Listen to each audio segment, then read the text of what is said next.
جی اگلا سوال ہے شیخ محترم، بہت سارے لوگ خوابوں کی تعبیر کے بارے میں پوچھتے ہیں، تو یہاں پر جیسے کہ انہوں نے بھی ایک خواب کے بارے میں پوچھا، لیکن ہم ہمیشہ کہتے ہیں کہ خواب کی تعبیر یہاں پر نہیں بتائی جاتی ہے، لیکن جو بھی خواب دیکھے ان کو آپ کیا کہیں گے؟ کیا شریعت کیا کہتی ہے اس بارے میں؟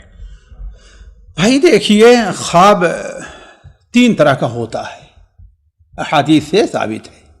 ایک تو خیالات پریشاں، اضغاث و احلام سے قرآن مجید میں کہا گیا ہے، آدمی جو کچھ دن میں سوچتا رہتا ہے، کل کے لیے جو پروگرام اس کے بارے میں وہ سوچتا ہے۔ ایک آدمی ہے کسی کا بڑا انتظار کر رہا ہے، اب آئے گا اب آئے گا اب آئے گا، تو روزانہ دیکھتا ہے ہاں پہنچ گئے، لیکن اب ہفتے گزر جاتے ہیں پہنچے ہی نہیں، ہے کہ نہیں؟ تو یہ چیز جو ہے وہ خواب پریشان، خیالات پریشان ہیں۔ دوسرے یہ ہے کچھ خواب جو زیادہ پریشان کن ہوتے ہیں اور عجیب و غریب دکھاتے ہیں، جیسے ایک صحابی نے کہا کہ اللہ کے رسول صلی اللہ علیہ وسلم، میں نے دیکھا کہ میرا سر کاٹ کر کے بھگا رہا ہوں، اس کے پیچھے دوڑ رہا ہوں۔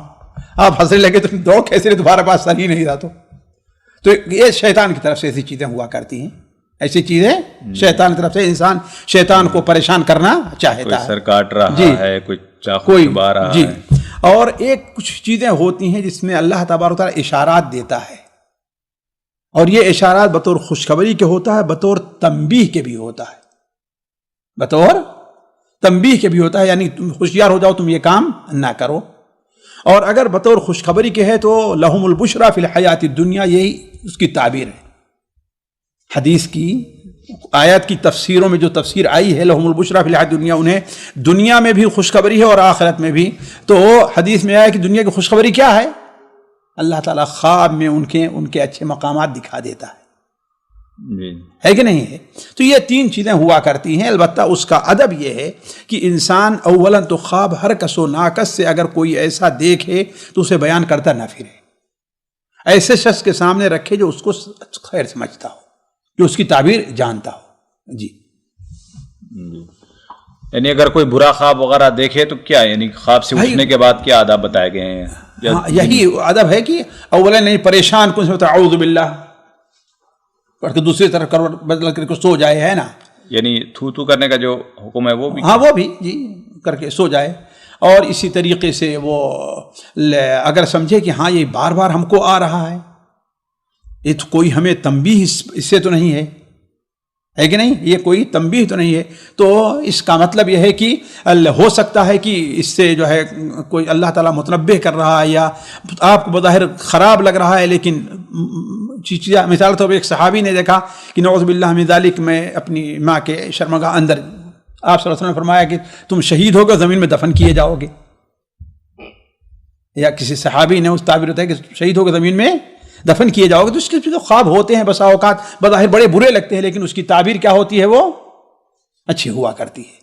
تو ظاہر بات ہے کہ اس سلسلے میں ایسے ہی لوگوں سے رجوع کیا جائے جو اس چیز کو اچھی طریقے سے سمجھتے ہوں، اور ورنہ جو ہے اللہ سے خیر کی امید کر کے خاموش رہ جایا جائے۔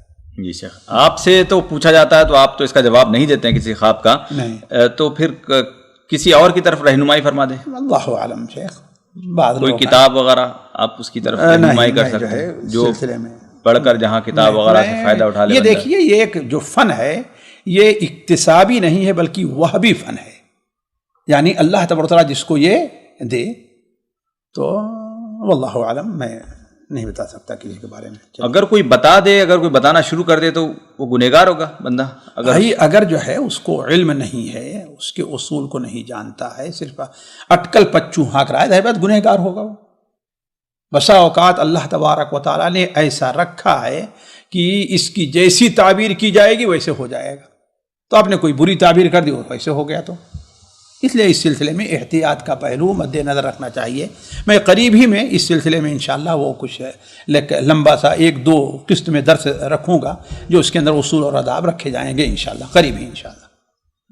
رب اشرح لي صدري ويسر لي أمري واحلل عقدة من لساني يفقه قولي رب اشرح لي صدري ويسر لي أمري واحلل عقدة